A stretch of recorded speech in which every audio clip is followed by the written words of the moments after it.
they live today. She is an inspirational leader and an empowering speaker. So I want us to put our hands together and get loud to give a very warm welcome to Sarah Foley.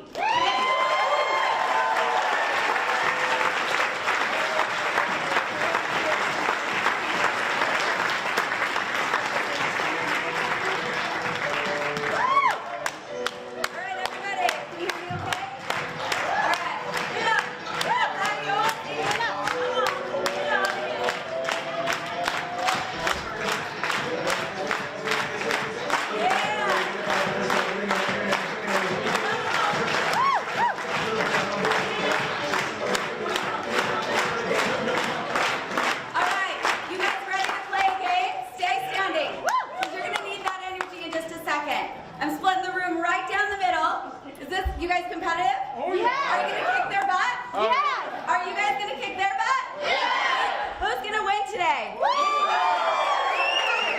side? There's multiple rounds, and the rule is you got to get as loud as possible. Each round, it's going to get harder and harder to get loud. You guys ready? Yeah. Are you ready? Yeah. Nudge the person next to you and be like, we got this. We got this. We're going to beat them. We're going to beat them. Come on. Pump them up. Pump them up.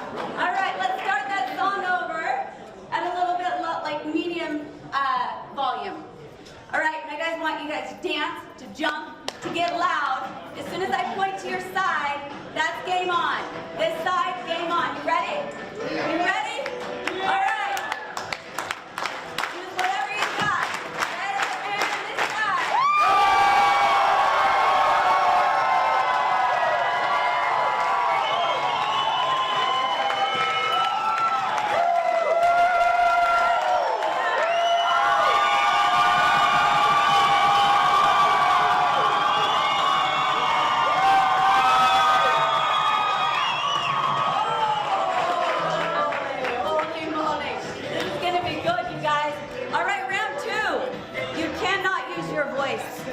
This time you cannot use your voice to get loud. Are you ready? This side.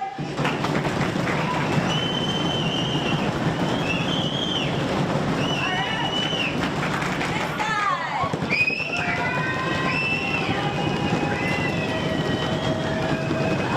Okay. All right, this time, no voice, no hands. Are you ready? You gotta get innovative here. You gotta get creative. Are you ready? Let's start over here. Go. What are you gonna do? Keep it going. Higher. Louder. There we go. All right, stop it. Over here. No voice, no hands. Go. Go. Go. Go. Yeah, there we go. There we go. There we go. There we go. All right, stop it. Ooh, this is getting good. This is getting good. All right, this time you have to use something other than your body to generate the noise. Something around you. Get creative. Get innovative. What are you going to use to make noise? Let's think outside the box. I'm going to give you a second to really think about this one. Are you guys ready? Are you ready? Are you ready? Let's start over here and go. Go. Go. Louder. Louder. Louder. Come on. Okay, okay. All right, over here and go. Oh.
I don't know who is George. Which side? Which side? I know you're biased, but like honest, like objective. We agree with What do you got? Which side? This side. John, which side? Okay, so we're a little biased, right? But I will say that both sides pretty much killed it. Was that interesting to try and get loud in new ways? Yes. Was that fun? Yes. Was that fun to innovate? Yes. Was that fun to kind of flip through this and be like, what's she gonna say next? What do we gotta do next? I think my favorite was this guy right here. He took off his shoes. He's clapping those shoes. I was like, I like this guy. That's amazing. That was absolutely fabulous. So as I'm gonna go through a story today. Okay, hold on a second. Here's some water. Shouting. Couldn't hear myself and my microphone over all the noise. I loved it. So my name is Sarah Foley. You did catch that already. And today I really want to take you on what I call a vertical journey and give you some insights to help you through the flips of life. Anyone in here feel like all of a sudden life has flipped you upside down in certain ways? You need some market flips. Is that flipping anybody up? South? Are you ready to flip it off? Are you ready to flip through it? Yeah? So as you go through the different flips of life, I want to give you sort of the strategy that I learned as I experienced and came back from and reinvented myself after my own flip.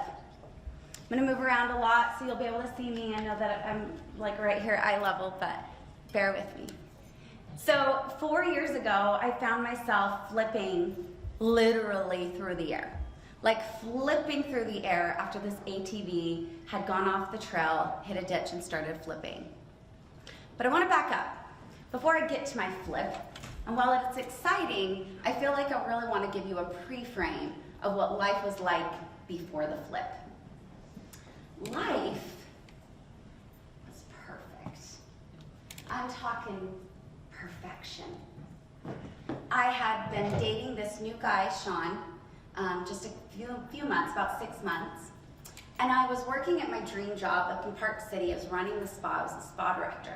And I loved that title. Oh, I was the spa director. Like, I loved what it held for me. And I was 30 years old, and I was making more money than I'd ever made in my life. No one have moments of those perfections? You're like, everything's lined up. Nobody breathe. Like, don't mess it up. This is how I want it to stay forever. I don't want it to move. I don't want it to change. Don't move a muscle, right? So I'd gone down to Bryan Head with this new boyfriend, Sean, and another couple, and we were staying in the cabin. And the first morning we got up and we went out for this incredible hike. In fact, on that first slide, you can see this gorgeous hike. We're out in Bryan Head, and I felt like I was on top of the world. It seriously felt like prehistoric days, like dinosaurs were gonna walk by or something. It just felt so on top of the world, and I felt like I was on top of the world. And I turned to Sean in this moment, and I just say, my life is so perfect. There's nothing about it I would change. We finished up our hike. We finished up our moment. And it's a moment that like I cherish so much. It was such a moment of perfection. So after we finished this picturesque moment, we went back down to the cabin, met up with the other couple, and we all got on four-wheelers. We were all on our own four-wheelers. And Sean says, I know you're not experienced in it. He said, I'm gonna keep you safe today, okay? I got a helmet for you. I'm gonna put you on the biggest, safest one. I'm putting you through like a little, for lack of a better word, crash course on how to use the machine. You'll be totally and completely safe. Okay, I trust you. Let's go. Game on. Right? Sean, to give some perspective on Sean, he was full of an adventure, and I was constantly white-knuckled. Like, all the time. I'm a planner, I want to know what to expect, and he's like, ta-da, this is what we're doing today. So we go out on these four-wheelers, and I'm starting to get the groove, and I'm starting to get momentum. I'm like, I dig it. Like, I'm feeling really good, I'm feeling really confident on this thing. And he says, we're just gonna stay on this fire access road. It's super easy. Like, you know, no crazy trails, nothing that you're gonna have to be worried about. I said, cool.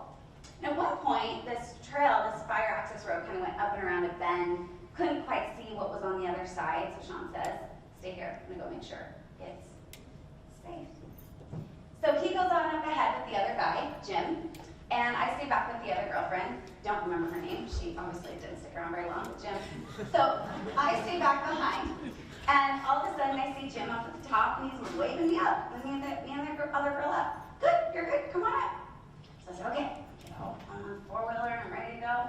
And I start going up this hill, and as I come around the bend, I don't realize that Sean is coming down the bend to get me, to let me know that it's safe. So in those moments, you got no time to overanalyze. You got no time to think it through. You got no time to call your girlfriend and think that if this is a good idea or not. You got seconds to decide, what am I going to do? Now Sean, being experienced, he knew what to do. He got himself all the way to the side, the opposite side from where I was, got himself over to the left. He said, girl, like, he got himself out of the way. And as I'm making my decision, I can see I'm making the wrong one. Because my handlebars are already going to the right. Because my decision was, get off the trail. So as I'm turning right, my head goes back left, and I make eye contact with Sean. And I can see his panic, his pure panic. And then after that, all I see is ground and the sky and the ground and the sky and the ground and the sky as the front wheels have hit a ditch and this thing starts flipping on me over and over and over and over. And I feel like I'm screaming, but no sound's coming out. The only sound I hear is the crunching of bone and metal that I will never get out of my head. Just over and over, just thinking, when is this going to stop? Finally, it does. It throws me against this fallen tree, and I'm stunned, and I'm just kind of like, okay, don't move. And now I make eye contact with Sean once again, and he is running at me full speed with sheer terror on his face. The terror and the trauma of watching the entire thing take place and realizing he couldn't keep me safe. Everything he had done up to that point was to keep me safe. So I'm lying there, and in my head, I actually am pretty calm. I'm like, I'm gonna be fine. Like, this might be crazy right now, but I'm gonna be okay. Things like this don't happen to people like me. Like, I'm okay. You ever thought that? You're like, this kind of stuff, that's supposed to happen to somebody else. This is not supposed to happen to me. So he gets over there, I'm calming him down, because he's a wreck. I'm like, I'm gonna be fine. All I can feel though is like the pressure of this clavicle about to break through my skin as it snapped in half. And what I don't know is that Jim is down by my feet, pinching my toes, and realizing I can't feel his pinches, and I can't move my legs. So we wait an hour and a half for light flight to arrive. And once they do, they get me up in the helicopter. The sound of a helicopter of life flight, that sound will take you right back. Anyone else have that sound that takes you almost like back to the scene of the crime, scene of the accident? Yeah, it goes right back. Then they start pumping the morphine, and I'm like, good night, see you later, all right? You're out. And they take me to Las Vegas Hospital because it's closer. And what I would find out later is that I made one phone call, and I made it to my mom. And she said, you sounded like a scared little girl. I said, Mom, the doctors think that if they can relieve the pressure, that I'll be able to walk again. Imagine hearing that as a mom. As a mom now myself, I can't imagine getting that phone call. Imagine getting that as a spouse or a friend. Imagine making the phone call yourself.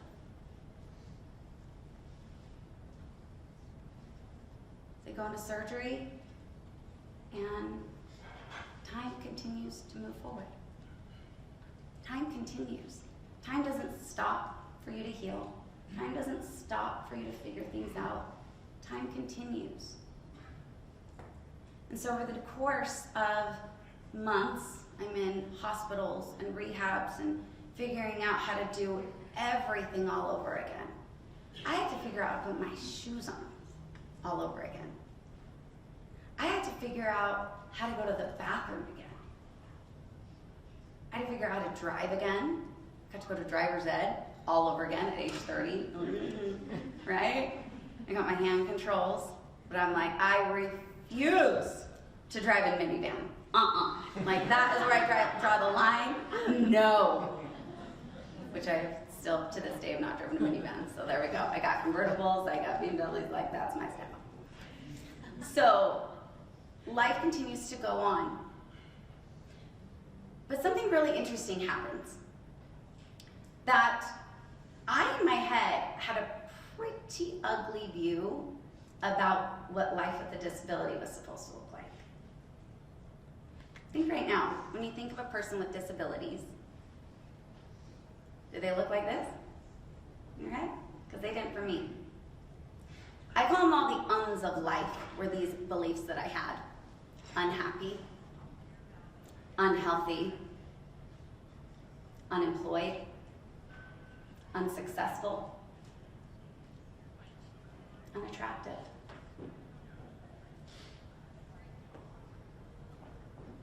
And so over the course of the next 4 years, I went through this internal turmoil. Because on one hand, I was like, I'm none of those things. Me, before the accident, everything was perfect. I was the spa director, I was all living in my dreams going on at that point. I was loved, like everything worked out. I felt like I was happy, that I was healthy. I was feeling really successful. I thought I was pretty cute. So going through life, all of these did not line up with all of these other uns that I thought now life was supposed to be like. And so over the course of the 4 years, it was like this internal battle and this like grinding internally. And outside everyone's like, you're such an inspiration. And I'm smiling saying, I'm just trying to get through life, putting my shoes on again. I don't feel like an inspiration. And I would go home sobbing. I remember just getting all happy for the outside world, and as soon as I would get in my car and close the door, the tears would immediately fall. I couldn't figure out who I was now that my life involved a disability. Because the funny thing about the flips in our life is that we have these preconceived notions of what we think it means. So you're going through some kind of a flip. I'm sure at this point you guys have all kind of thought in your own life the flips that you've also experienced. Maybe in your past, maybe currently you're going through the flip right now. Yeah? But something is going on inside of you as well. That there's this internal turmoil of what you think that that's supposed to look like and who you thought you were. So one day, I'm in my bedroom, and I just gotten out of the shower, and I catch this reflection of myself in a full-length mirror, and I did not recognize myself. I was unhealthy, unhappy, unsuccessful, unemployed, and I felt very unattractive. I had literally become everything that I once thought about disability, because I didn't face that belief head on about what I thought it meant for me and what I was going to do about that fact. Because here's the thing about the flips you're going through. You can't change the fact of the flip, right? Whether it's the market, whether it's a relationship, whether it's divorce, whether it's your body, whether it's the flip of you have cancer. We experience these flips in our lives, and I call them kind of the big flips and the little flips.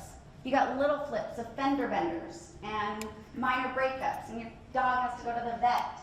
But you've got big flips that completely flip your entire world and your entire view of yourself upside down. Who's been there? Who's experienced a big flip in their life? Who's going through the flip right now? Yeah, those flips are serious. I would say you guys are going through the flip in the market, would you say? Yes. The market has flipped you on your butt, can I swear? On your butt. Butt does not sound as intense as the other one. Flipping you on your ass.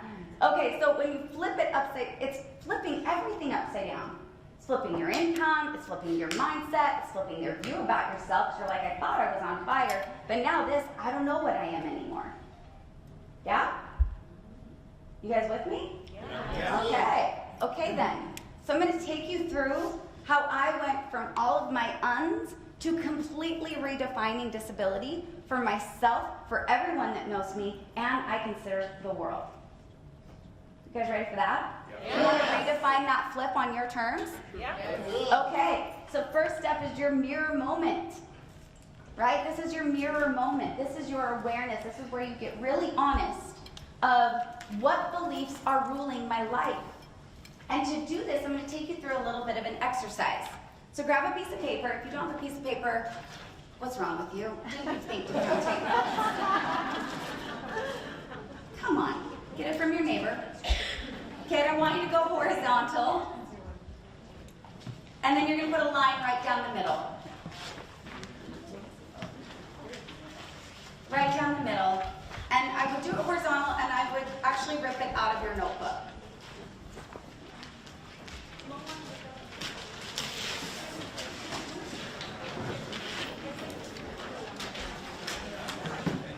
And on the left side is the fact of the flip. Now this is where things get interesting. We want to extract the story that we're thinking about our flip from the flip itself.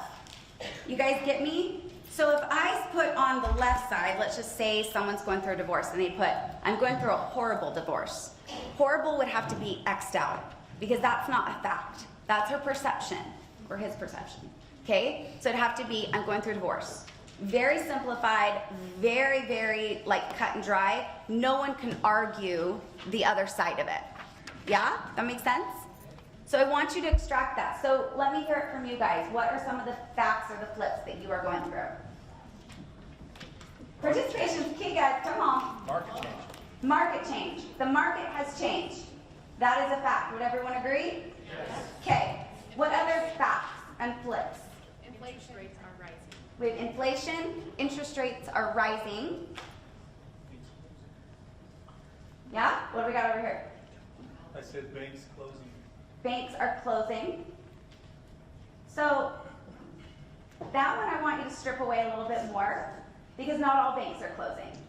Correct. Right? So we want to define it a little bit clearer on what kind of banks are closing. Right? So what kind of banks, what are causing them to close? We can kind of really dumb it down almost so that it's super simplified because I could say not all banks. Right? So I can argue that. Is that making sense? All right, so turn to your neighbor and let them know what you put down for your flip.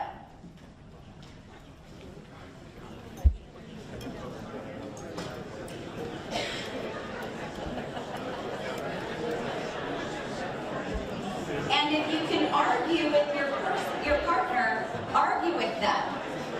Make sure they've dumbed it down enough.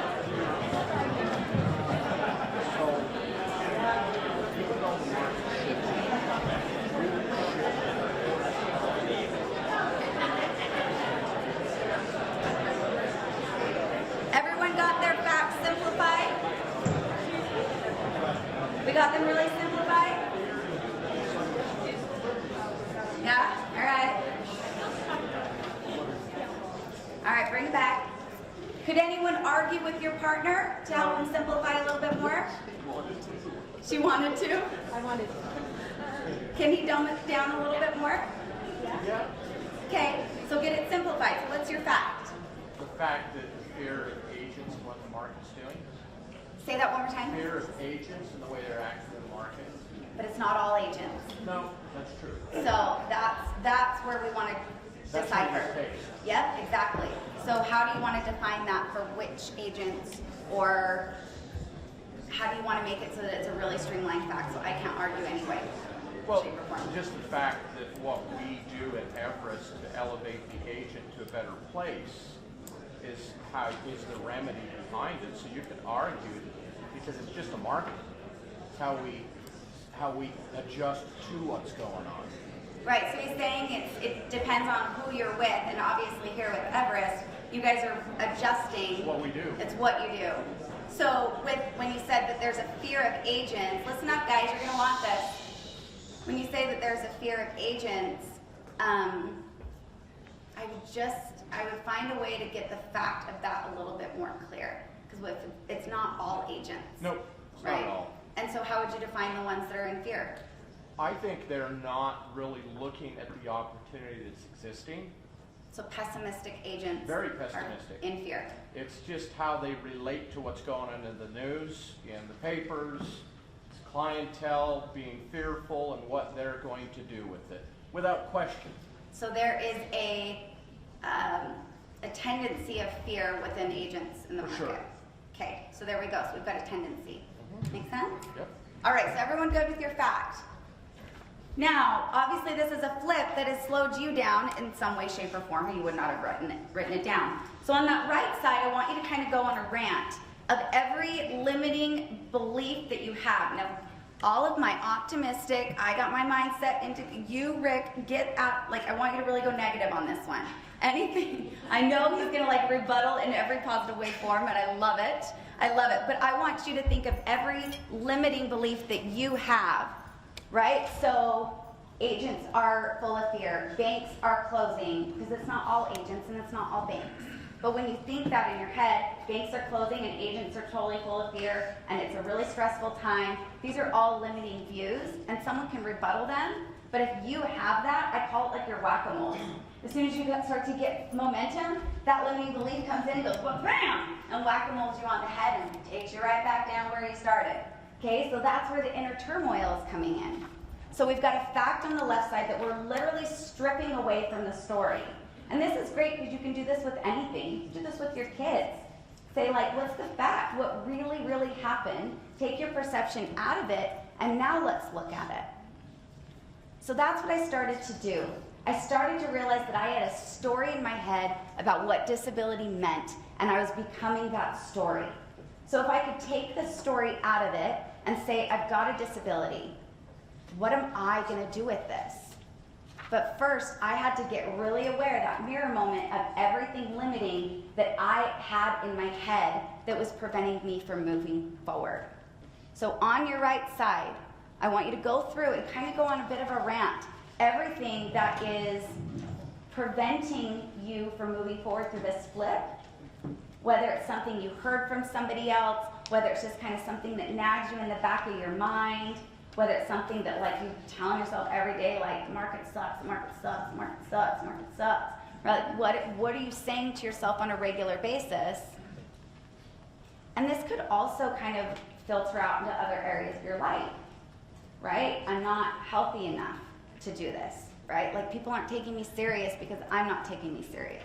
Or I am not smart enough. I'm not like one of these other agents. I can't change and adapt and innovate in this market because I don't know how. Like all of those limiting beliefs, I want you to just really go on a rant for yourself and give this as your mirror moment. Those mirror moments are your moments of impact. They're the moments that you change. They're the moments that you change direction. But you cannot do it until you get really uncomfortably honest with yourself. And that's what I did in the mirror that day. So I'd love to hear from you. What are some of these limiting beliefs that come up? Not enough time. Not enough time. It's a great one. What do you got? No? What's the limiting belief that comes up? Age? Age. Anyone feel that one? You're like, I'm getting too old for this. Okay. What do you got right here? It's just not working. It's not working. Things are not working. What do you got? Fear of failure. Fear of failure. What if I fail? Right? What do you got right here? It's my first day in real estate. It's my first day in real estate. Who's gonna buy from me? Good job, Thursday, next day. I love it. What do you got? Not enough time. Not enough time. I do not have enough time. Now I have to learn all those other things and think I gotta prospect and cold call. Oh, right? What do you got? Just having failed at things before.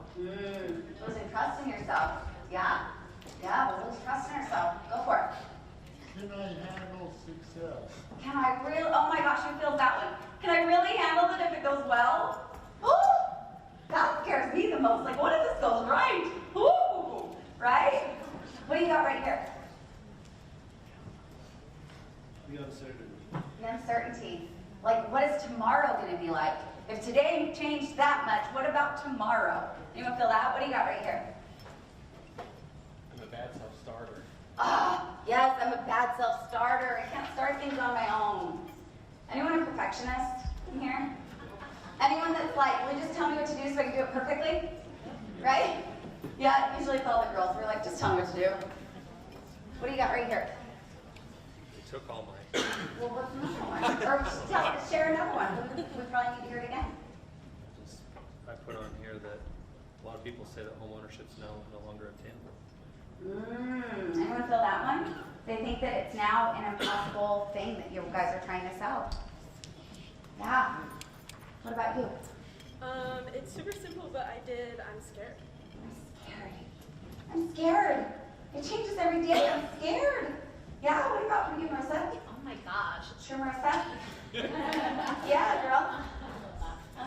Mine is like, I've been trying to do like videos, and I'm like, oh my gosh, like my hair doesn't look perfect. Like I've literally gone in the office, turned off the lights, put my like light lamp on, and so yeah, just judgment, yeah. Self-judgment. Oh my gosh, who feels it? Who feels it? You're like, I'm trying to do it, but I'm totally, oh, whatever. You guys lie about everything else then too. Come on, we all judge ourselves. I think I should see every hand up. Thank you for your honesty. The ones that raise their hand. Come on now. All right. So, yeah, you got that, Rick? Oh, Yeah. every time I look at the mirror. Right.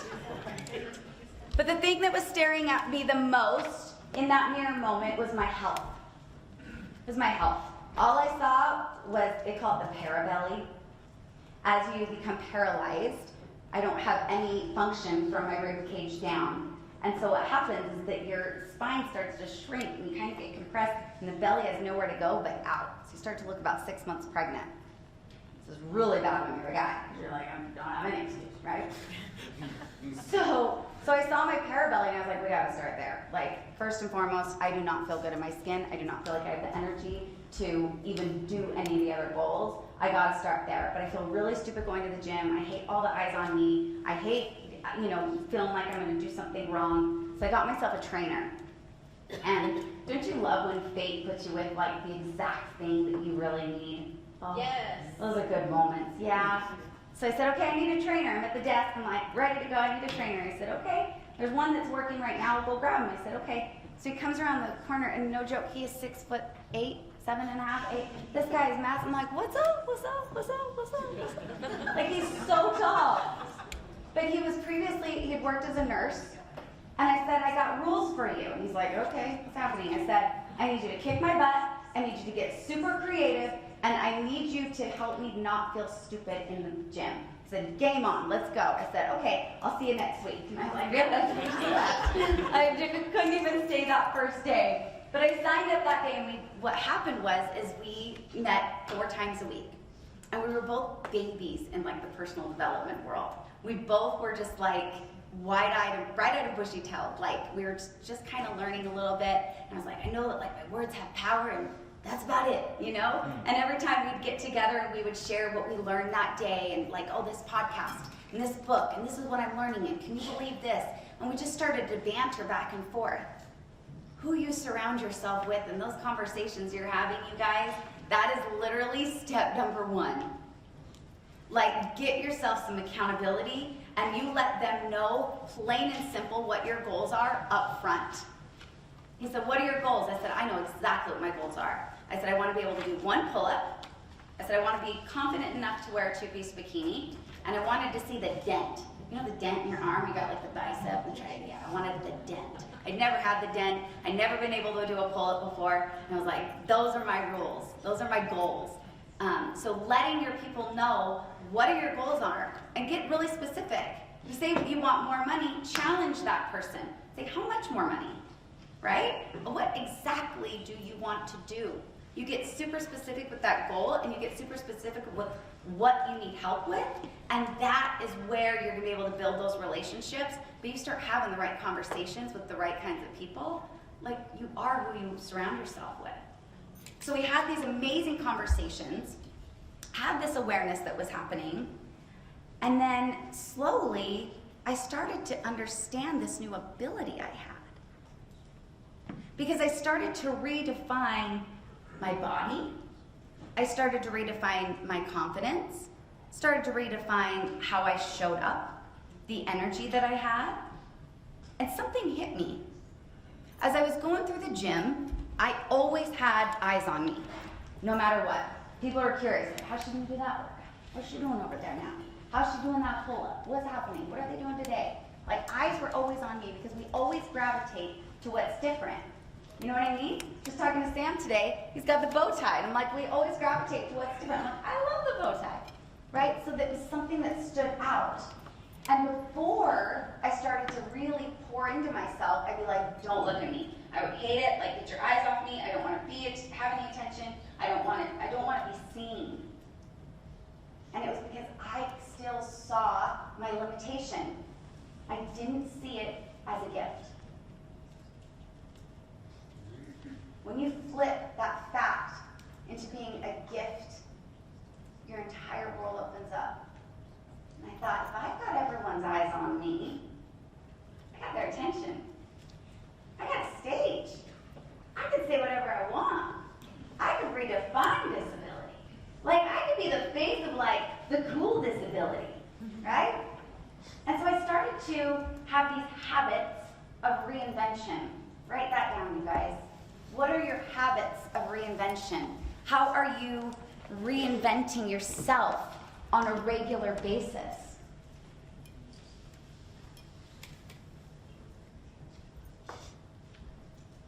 You guys ever heard the saying, it's not the goal, it's who you become in the process? Yeah.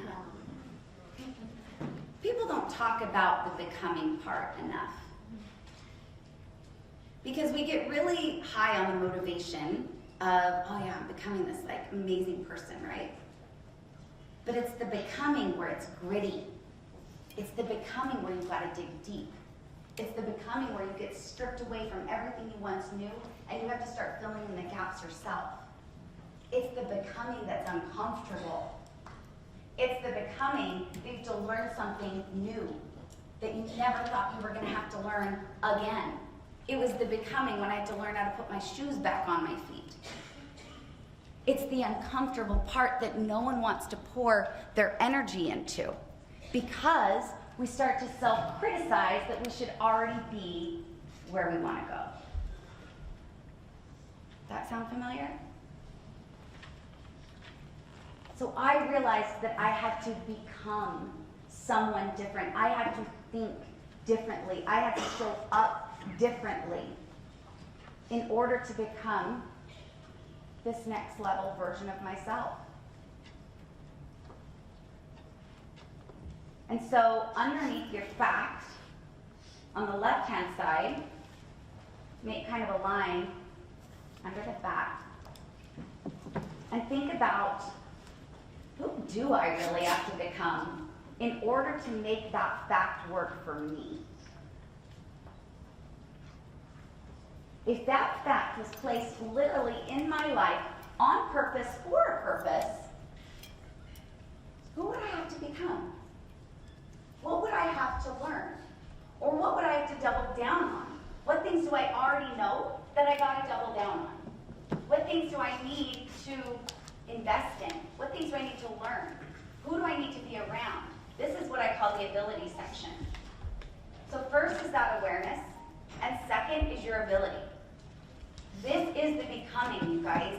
This is where the juice, this is where like all the grit and the resilience and the fire is forged.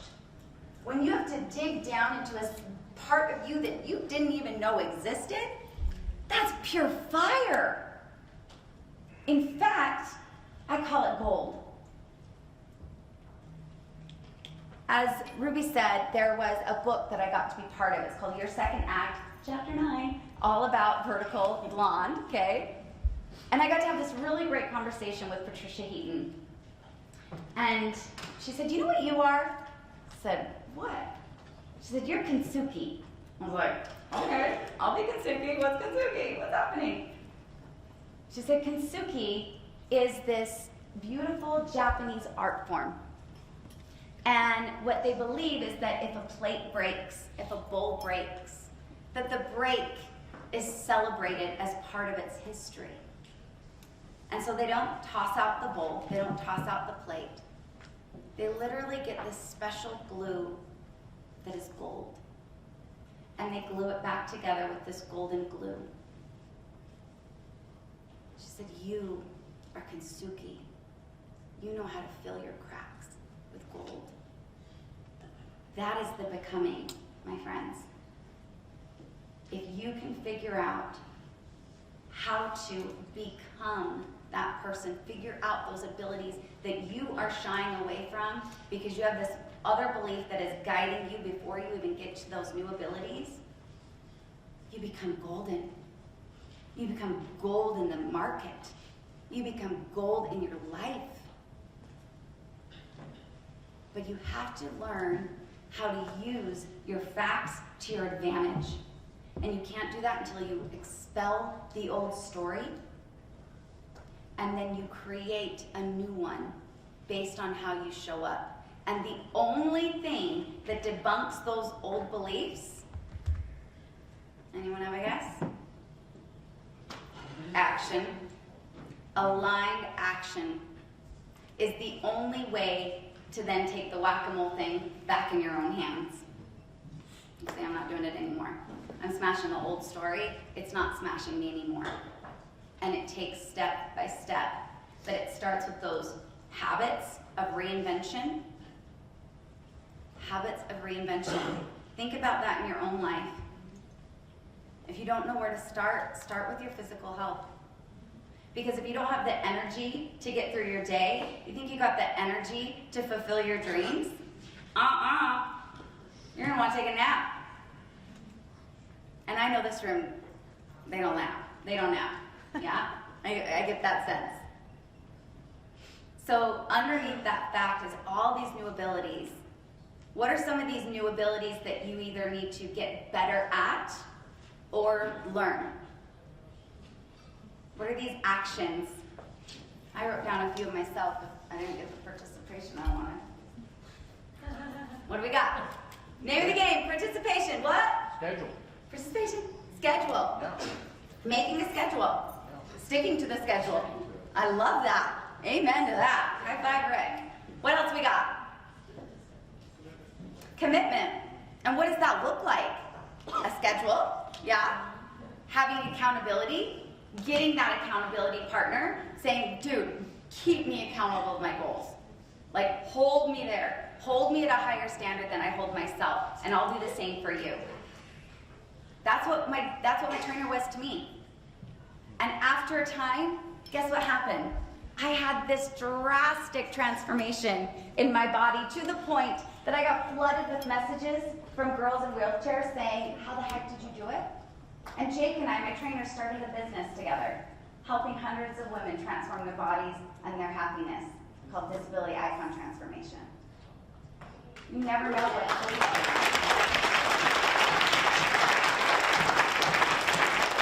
Because I learned something really, really special. You guys ready for this? You may want to write this one down, because this one is freaking gold.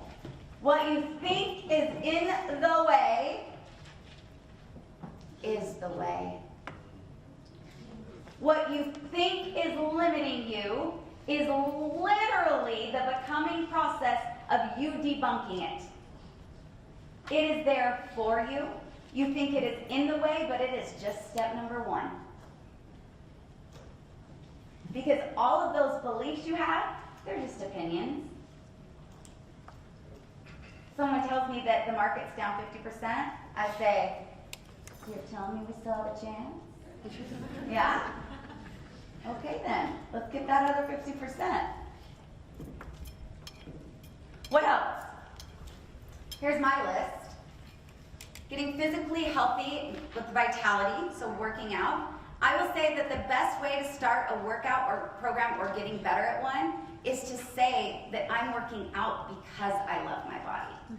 You change it from a punishment to a because I love you, I'm treating you well, I'm nourishing you, I'm moving you, I'm getting energy back in my body, and using your goals as your leverage, not your body. Game on, you guys. Prospecting. From what I hear, that's not very fun. So how are you going to get good at it? How are you going to change your view about it? Maybe you make it fun in some way, shape, or form. I'll leave that up to you guys. Your organization of leads, cold calling, getting in new rooms, getting rid of negative relationships, changing your language, making new connections, changing your look, clothes, hair. Perhaps you need just a makeover. Sometimes that makes you feel better. Healing relationships, processing trauma, taking sales classes, updating your ways to delight previous clients, elevating your team, changing your routine, get a trainer if you need to at the gym or a coach in whatever area you're struggling in. Say you're sorry. Forgive that person you're resisting. It's not worth your time. It's not worth your digestion all tightened up. Forgive them right now, right here. Say I love you and I forgive you. You done? Okay, now moving on. Moving your mind, learning what you didn't know, sharpening your skills, and being an opportunistic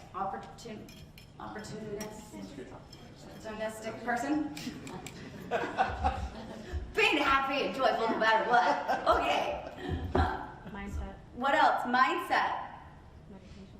So these are, meditation. What are you doing? What does that process of becoming look like? Now, if this fact was working in your favor,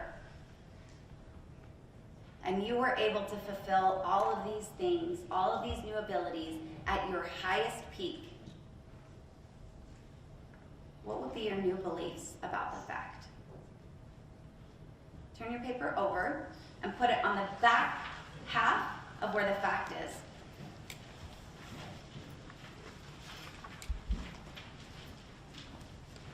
What would you believe about the fact now? So, how would an opportunistic person think about the market changing? Market of opportunities. Let's hear more. Weeding out the people that can't handle it? I would say that helps with your competition. Like, bye-bye. See you, Felicia. Right? What else? Come on, I'm not even in real estate. I know this. Market of learning. What is it? Market of learning. Market of learning. Oh my goodness, look at all the things you get to learn. Look at these opportunities for you to actually sharpen skills that you didn't need a few months ago when things were just getting handed to you. Oh, does that sound familiar? Going from perfect to disabled? Woo! The minute I started taking that back in my own hands, when I started to redefine it on my terms, I said, this is what it's going to mean for me. It's going to mean I am going to completely debunk every old belief that I thought about disability just in the way I show up. I will be happy, I will be healthy, and true happiness.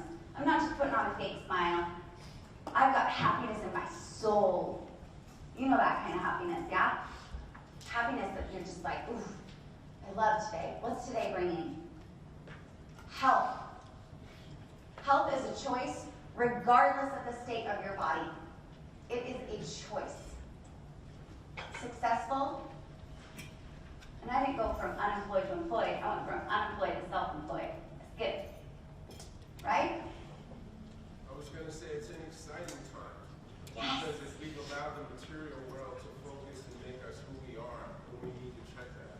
People are buying who we are and our confidence and our spirit. You know, the profit is just secondary, realistic. But we don't have that identity inside ourselves to express this kind of consciousness. Then we're doing ourselves a disservice. This is exciting. It's a change. Everything's brand new, you know, instead of habitual. So like I said, it's wonderful. And I love what you're saying. Thank you. I love what you just said. Thank you. Thank you so much love. It's a time of reset. After the whole COVID thing, didn't you kind of feel that that that was like a time of reset. You kind of appreciated this time to just like reset with your family, reset your standards, reset what you really wanted out of life, reset what was important. This is a time of reset. You can either think that it's the over or the beginning. It's up to you. But your results will show exactly how you feel. Whether you think it's over or the beginning. The beginning is something new.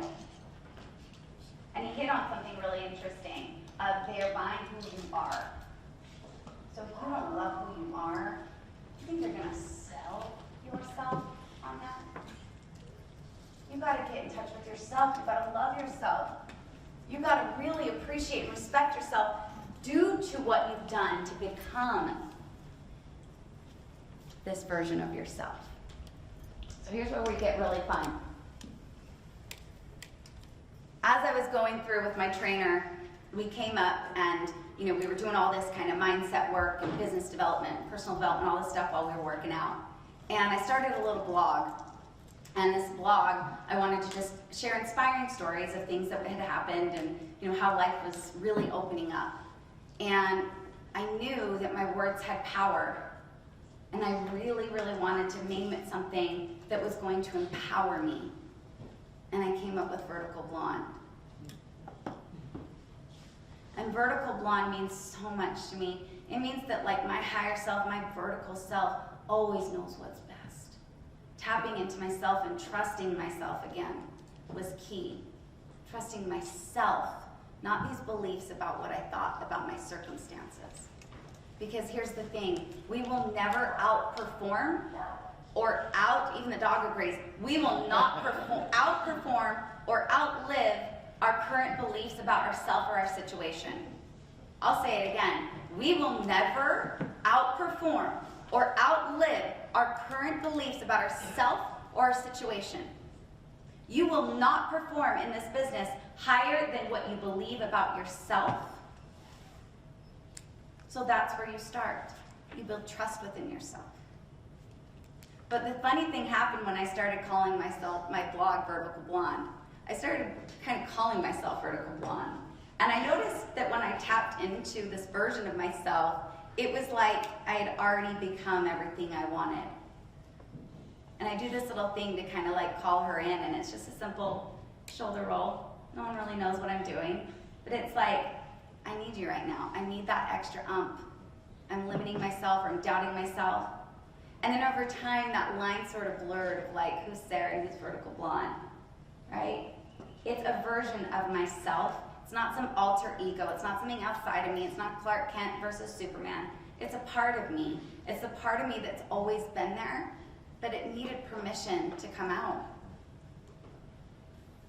So at the top of the left-hand side, over your fact, I want you to come up with a name today and a slight movement that you could do, even in a meeting, that you could call it in like that they wouldn't even know. Whether it's a shoulder roll, whether you just do a quick squeeze of your hand, whether you kind of curl your toes and release them. Something that's going to anchor this in.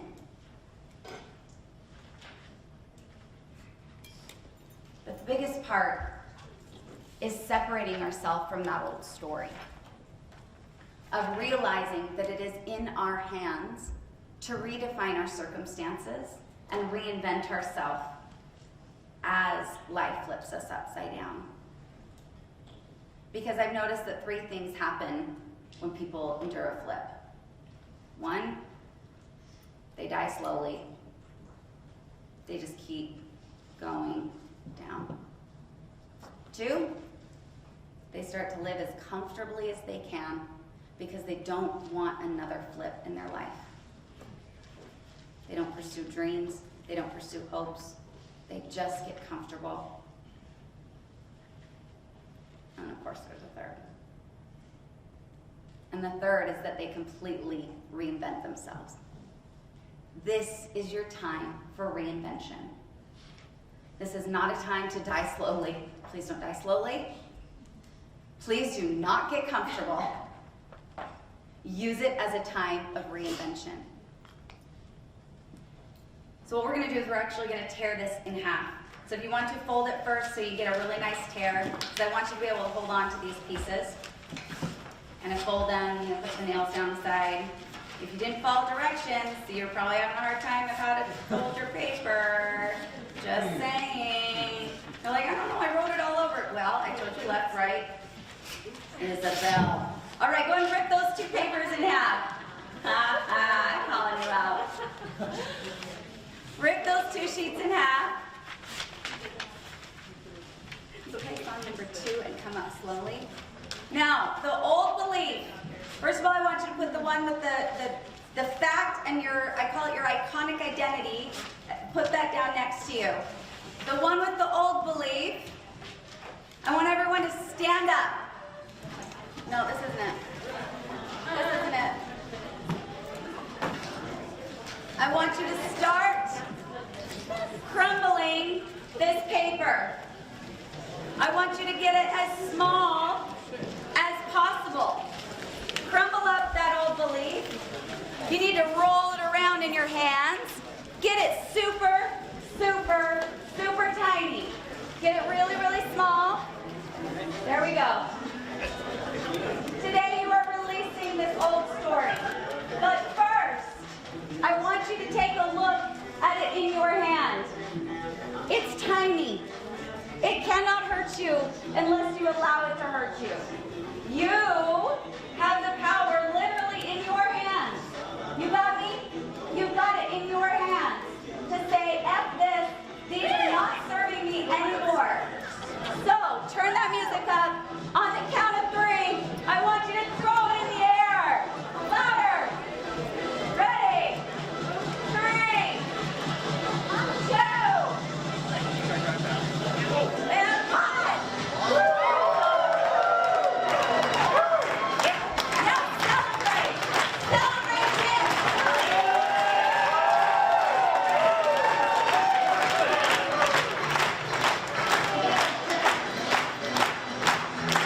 Now or never, baby. Good job, everyone.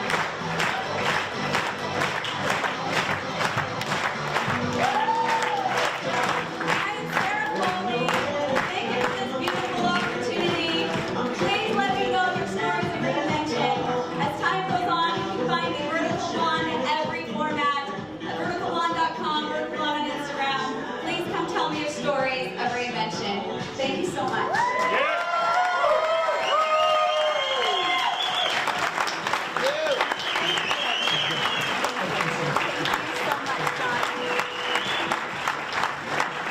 All right. Let's give Sarah Foley another round of applause. Yeah, stand up, come on.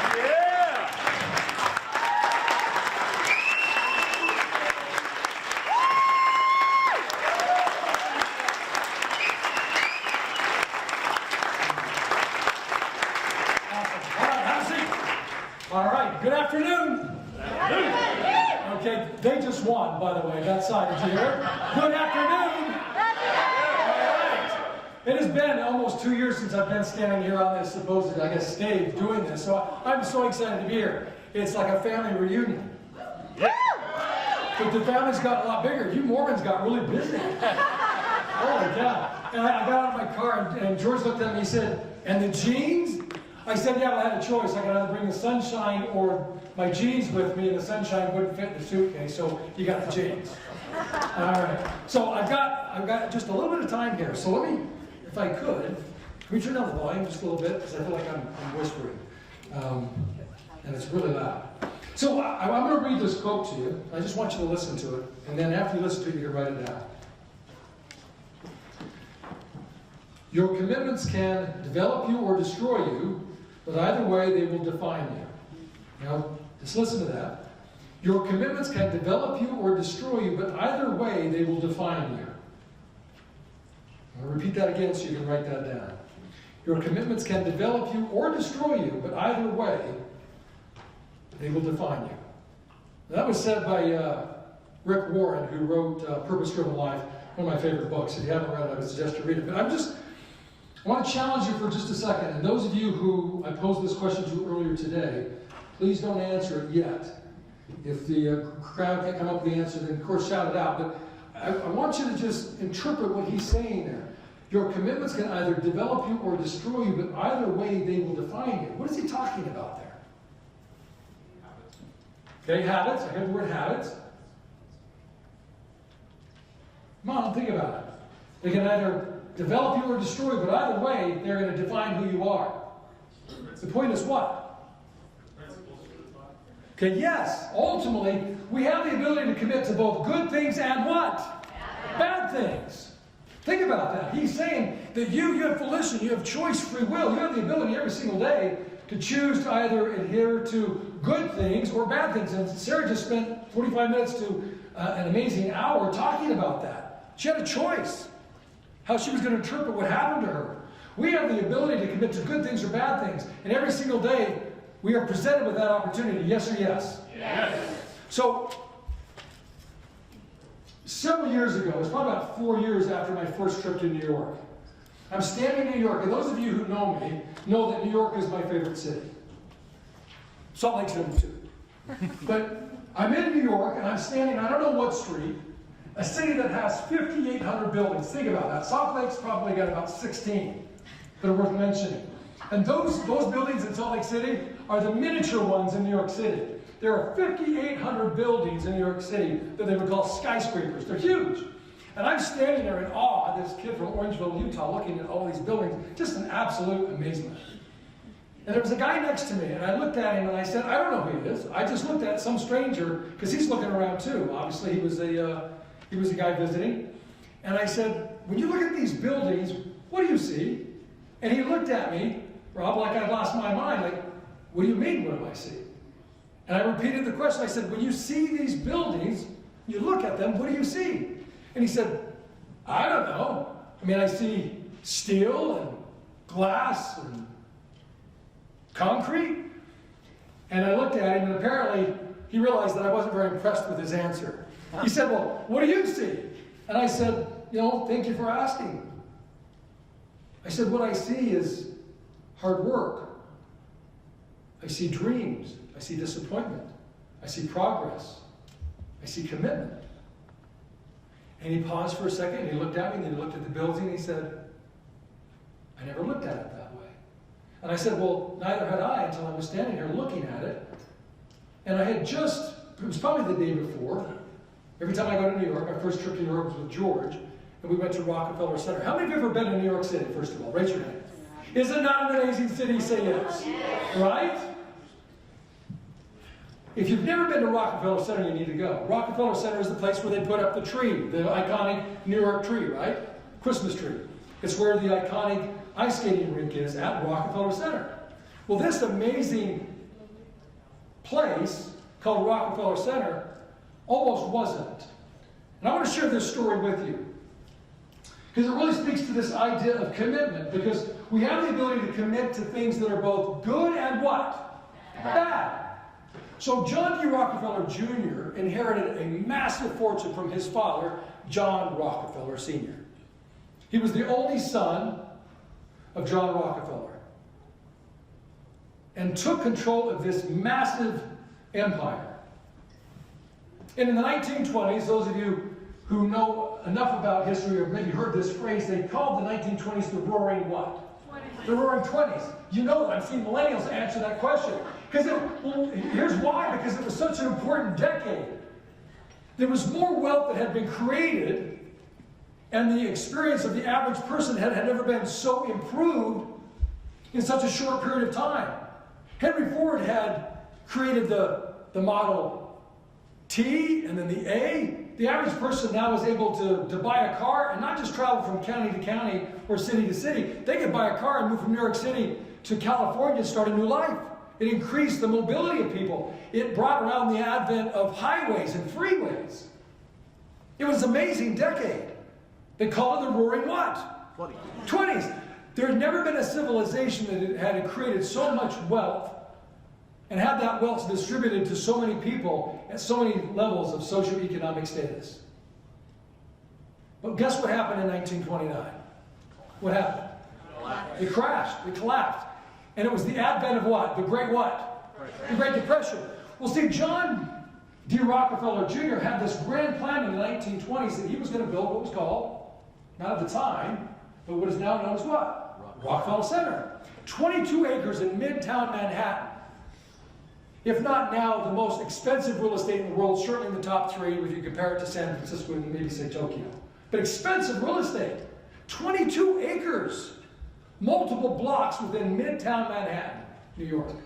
And he had the audacity to think that he could create a complex like that. Well, in the 1920s, with everything that was going on, it seemed like it was very plausible.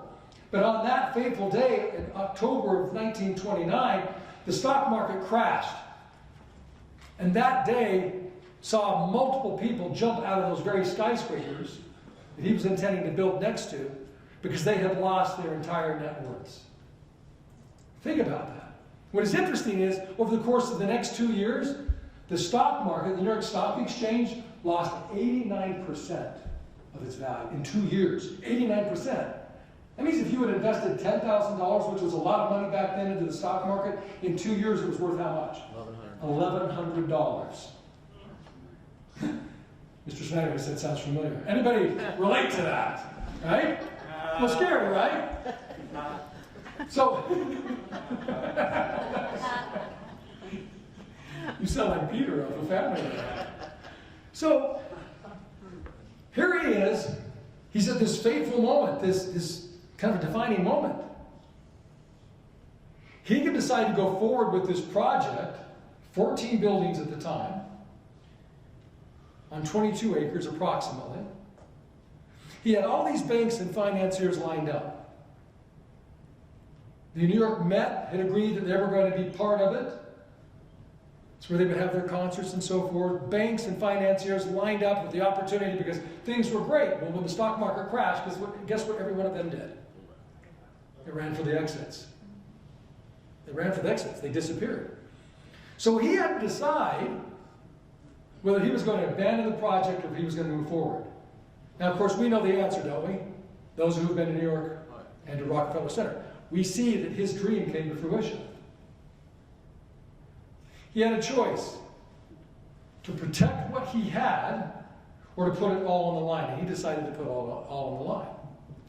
So the reason I share that story with you is because of the idea that was exemplified in that quote. Your commitments will either develop you or they will destroy you. But either way, they will define you. See, he defined himself that day and those coming years as he developed Rockefeller Center. Because he, by all rights, could say, well, I lost the financing. I'm not going to use my own empire, my own money to do it. I'll just wait until whatever this thing is that we're going through, which ultimately became known as the what? It lasted how many years? A decade. A decade. And he decided, instead of protecting his own empire, he was going to risk it all, which he did. And as a result, we know today Rockefeller Center as this great, I guess, gem within this amazing city called New York City. Because John D. Rockefeller Jr. decided and really recognized ultimately what he was committed to. Let me ask you a question. And this is really important. I want you to examine this. What are you committed to? See, most people are committed to safety. Most people are committed to certainty, not uncertainty. Most people are committed to comfort. Most people will give up their freedoms for safety. And if you doubt that, just pay attention to what happened this last couple, 2 or 3 years when we ended the pandemic and what happened. People would sooner give up their freedom than to give up their safety. So I ask you, what are you committed to? Because here's the thing. You have the choice every single day to commit to things that will hurt you. But we do it, right? Say yes. Yes. If you doubt that, let me just run through some possible examples. Take a look in the mirror and ask yourself, what are you committed to? Get on the scale and ask yourself what you're committed to. Take a look at your bank account and ask what you're committed to. Take a look at your current... Take a look at your current business and ask what are you committed to. Every single day we have an opportunity to commit to the things that will allow us to achieve our goals or that will prevent us from achieving those goals. To commit to the good things or the bad things. Take a look at your relationships. Take a look at your health. Take a look at your business. What are you committed to? And here's what's important, and I want you to write this down. This is exceptionally important as it relates to this conversation. Critical. Write it in first person. My commitments are not what I say they are. My commitments are not what I say they are, but they are rather what I do. My commitments aren't what I say they are, but rather they are what I do. Yes or yes? Yes. Yes. Right? So if you want to know if you're committed to the right things, then do this. Jason Carlson and I were talking about this morning. He said one of the best ways to do this is just examine what you're doing on a daily basis. So what I'm going to challenge you to do is this. Take a look at the last 7 days in your life. And look at those 3 categories: your relationships, your health, and your business. And be honest with yourself. Have that be honest moment in examining the last 7 days and just write down the things that you did as it relates to your relationships, as it relates to your health, as it relates to your business.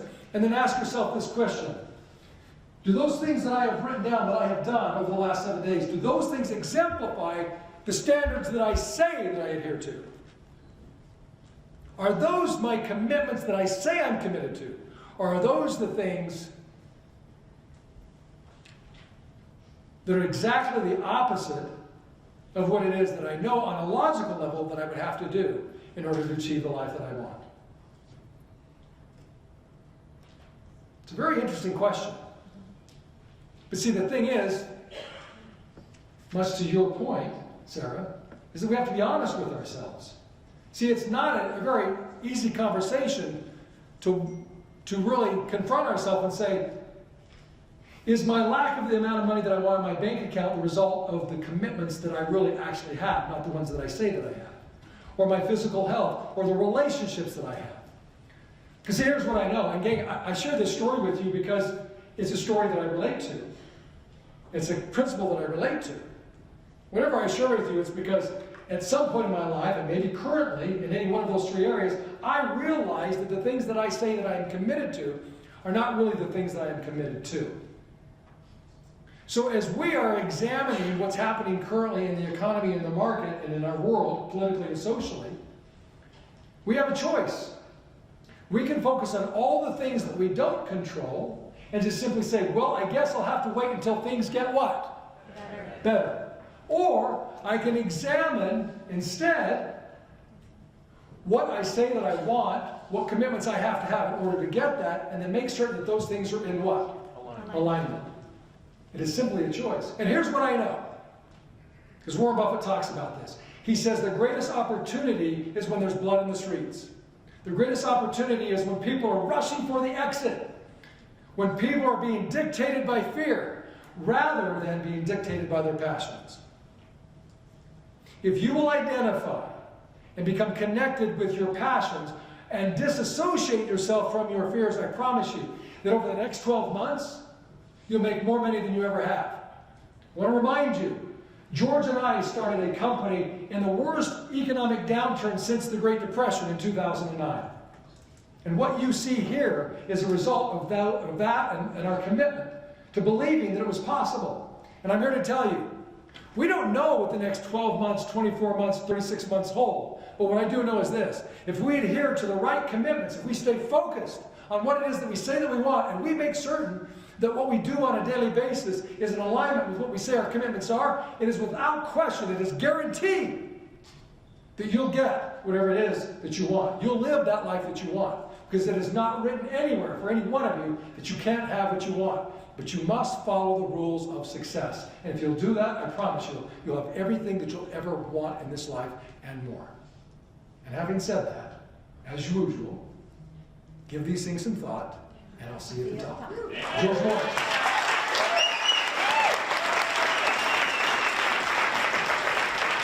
All right, guys. Hey, I'm even louder than him. Turn that down. All right. I think a flyer, I've been told, Brittany, your first plan of attack is to change the fact that this is an all-day event. You didn't know that? Just kidding. But it is 2 o'clock, but I know people got a little bit anxious when the market was so good. They thought they had it all figured out. So it's good to see you here. I'm just going to take 5 minutes, which means, I don't know, 50, something like that. All right, Sarah, thank you. Absolutely awesome. John, good to have you back. Good to be back. Yeah. Yeah, good. With that being said, some of you saw, in fact, hold on. Since Sherry, you're giving me an idea, I forgot it. I want to have this. Let me just give you something here, this group. I had this printed today. These are in particular order. What is Will Walk, Sherry Peck, Jason West, Aaron Richardson, Aaron Mailer, Jason Snell, Brian Burnett, Kurt Matz, Dave Parker, Amber Milton, Jessica Terry, Doug Carey, Brian Noel, Trent Rogers. What do you think they all have in common besides they take up oxygen? Anything else? Every one of those, the list kept going on and on and on of people who are making more money this year over what year? Last year. The list is pretty long, but there's some common things that I know each one of those individuals do in some fashion or in some way. And I remember this last weekend, if some of you saw got me thinking of Sherry, she was commenting on my Instagram about my son almost ruining my brand new Bronco. If you didn't see that, go check it out. It's quite inspiring, and it made it through. But we're driving up there, and as we're going up into the first difficult moment, he says to me, "Why do we do this? Why are you doing this?" I said, "Why?" He goes, "It's stressful." I said, "I know." And then, of course, I kept saying, "How you do anything is how you what? Do everything." And he's like, "This is stupid. This is dumb." And he's like shaking his head. And then, of course, I jump out and go, "You're driving." And so we're at this place where it is very steep, and you feel like the Bronco would fall straight back on itself. And we start to, and I say, "Okay, you're driving." He's like, "Are you serious? You're driving." So he drives up, he gets past it. We're going through this trail, Poison Spider. Anybody done it? Anybody knows that? I've got a few followers of the Jeeps trails and down in Moab, and we're down there. As we keep going, we get to a certain point, and then all of a sudden, of course, everything you have to go up in this scenario, because we were going to take the whole day and do it, we have to actually come down. So I'm talking, and he's driving again, and I first find out that Ethan, my other son, is in this space of hyperventilating, and almost go into a sheer panic attack. And Isaac's telling me about it. I said, "Perfect. Let's put him in the front seat, and now he can drive." And so, because he knew I was going to have him drive. So all the things we went up, he starts to have to go down. And then they switch up, and then Isaac finally gets into the driver's seat again. And I keep talking. The whole time they're driving, I'm all, "Look, people," because four-wheeling is like life, right? If you're a Ted Lasso fan, like, what does it go? Football is what? Life. Four-wheeling is life, just so you know.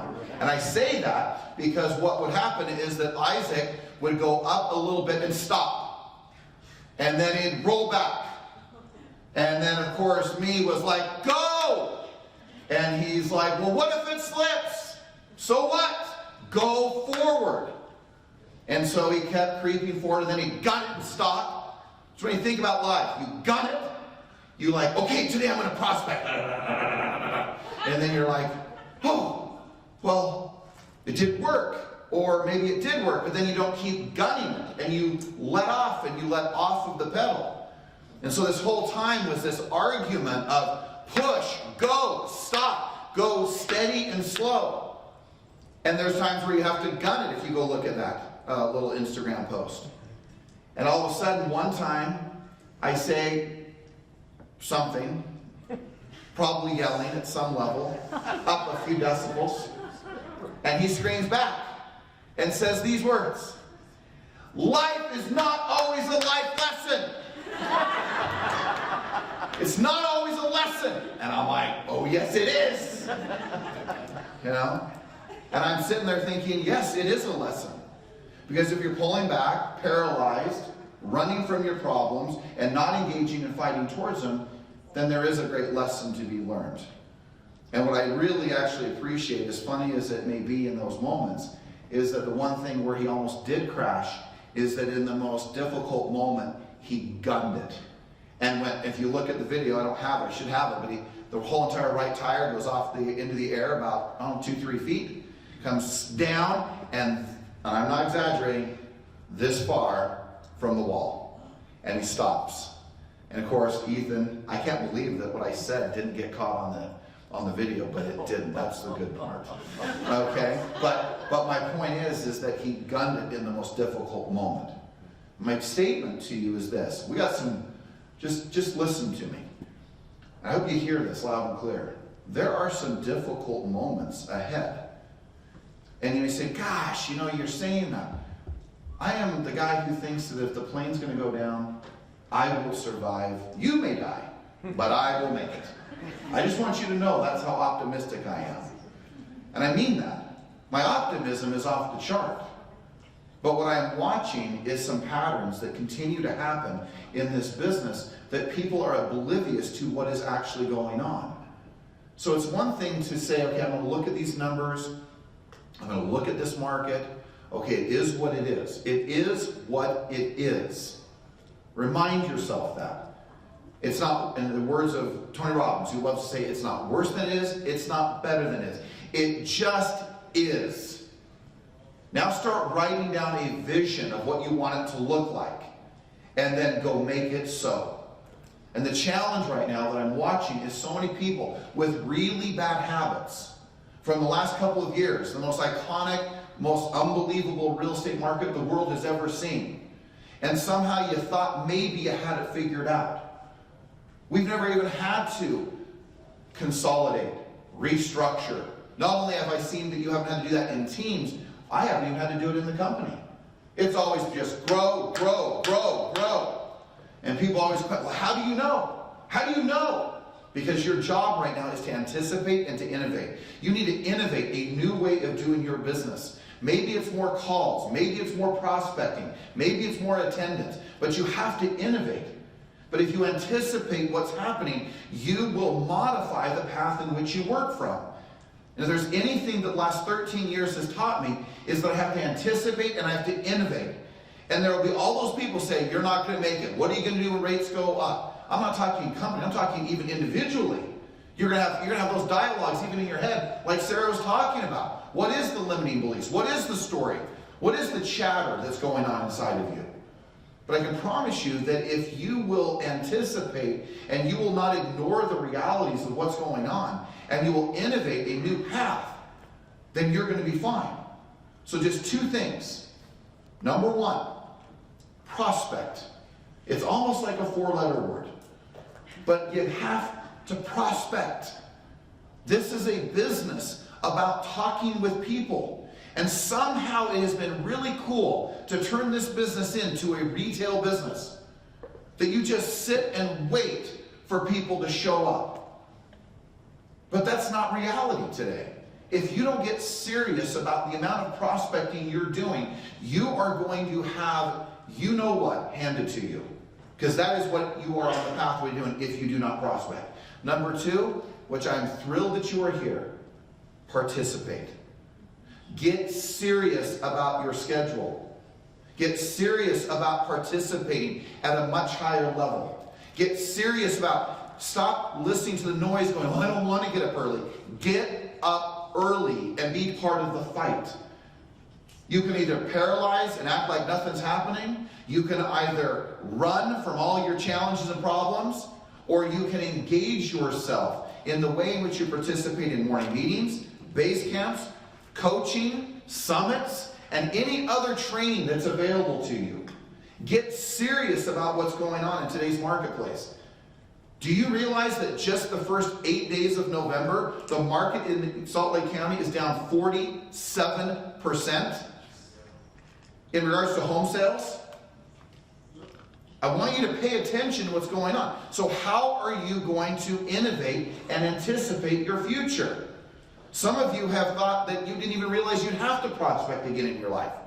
But if you're not calling your sphere, if you're not knocking doors, if you're not making business happen, if you're not talking to more people on a daily basis, there is a real problem with the platform and the way in which you're running your business. You will be out of business. Because this isn't changing for at least a couple of years, gang. Because how do you know that? Come on, I'm not running for an office to make you feel good. I'm here to tell you the facts, and the facts are rates are going to continue to climb. They may lessen at the end of 2023 a little. There might be a little bit of a reprieve, but you have to acknowledge what's going on. And before I leave, I've got to say these two things. Number one, you have to believe that homes are selling. But that's also in the facts. You can see that. But here's the second point. You have to believe it's a good thing to buy a home or sell one. And the thing that I'm watching agents do is going, oh, I don't know if I would buy. Oh, how can I tell someone else? Really? Well, do you feel bad about the last 2 years? Because of what? You're feeling bad about what's happening now? Hey, prices are at least coming down. You should be feeling all the guilt from the last 2 years of every sale that you've made, if that is your belief. So I sure hope you're feeling guilty, because some of you have lost the idea that it's a good thing to buy a house. And I know you know what I'm talking about. You're like, well, you know, they got to make their own decision. I mean, what if the price...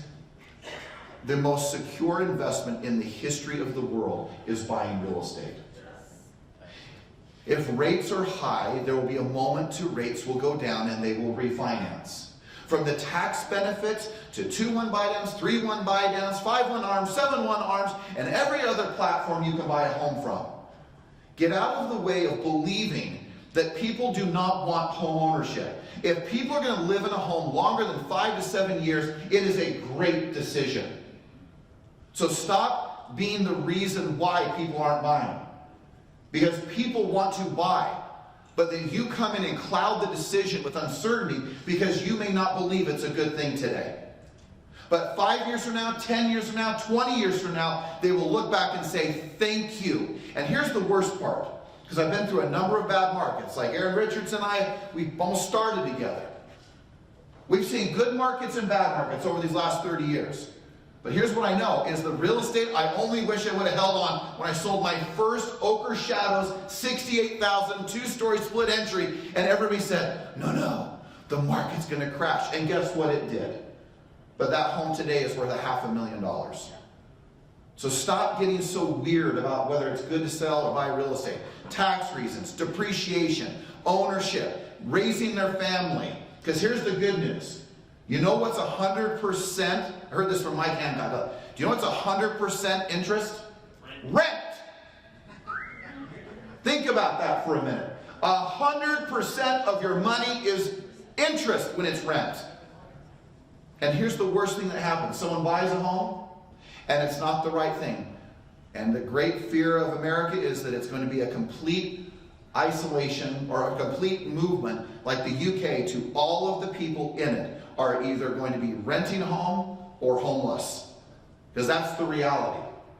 I don't think the great differentiator to where our lives are separated by the color of our skin, our religions, or our political positions. It will be who owns homes and who owns real estate and who does not. So get serious about the fact that it's good to buy a house. Walk out into the market with absolute certainty that it is. Get committed, as John just talked about, to what you're committed to. And stop licking your wounds and acting like, oh my gosh, what if? What if what? What if the market changes? It'll always change on you. What if the rates go up? Yep. What if they go down? What if the market goes up? What if it goes down? It's irrelevant for you as a real estate professional. What's relevant is that you help people live the American dream of home ownership. That is the dream. So stop getting so caught up in the noise, getting caught up in your own head, getting caught up in the conversations that are preventing you from being who you are ultimately destined to be in this business. Got it? Got it. Get serious about what this market's doing, but get serious about participating. Stop fighting what you should be participating in. Aaron Pearson, where the hell are you every morning? I got people calling me saying, hey, I'm a little worried. Well, where am I? Well, and they go, where are you? Well, I'm where I'll always be, which is usually a morning meeting. Where are you? Where are you? Sleeping? You're like, well, it's just not my thing. Really? Not your thing. Well, what is your thing? Poverty? Insecurity? Uncertainty? What is your thing? You know, no sales, fighting every single day as to whether you're going to make it or not, bringing massive uncertainty to your household and wondering if you can pay the bills. Just think about what you're doing and get serious about where you're showing up and what you're participating in. And number 2, prospect. Should be an army of people prospecting. Should be the combination of Jehovah's Witnesses and Mormon missionaries, man, knocking the doors of every home in Utah. Get serious about it. Get them confused. Amen. You're selling real estate, not religion. But I just want to point out that some of you got so serious. Oh my God. Like, get out and do your job. Get out and see the people. Get out and make it happen. Because if you don't make it happen, it ain't going to happen. All right? Deal? Deal. And Aaron, am I going to see you tomorrow morning? No, not tomorrow. When am I going to see Aaron Pearson in the morning meeting? I drive my daughter to school in the mornings. You won't Every morning? Every morning. You won't see me. So what time do you have to do that? I get to the opposite age. Well, we still have 15 minutes. I hear you. So you'll be there at 8? Sure. Make sure he's there tomorrow morning, John. Fix the problem by participating in prospecting, all right? All right, here we go, guys. Rock and roll.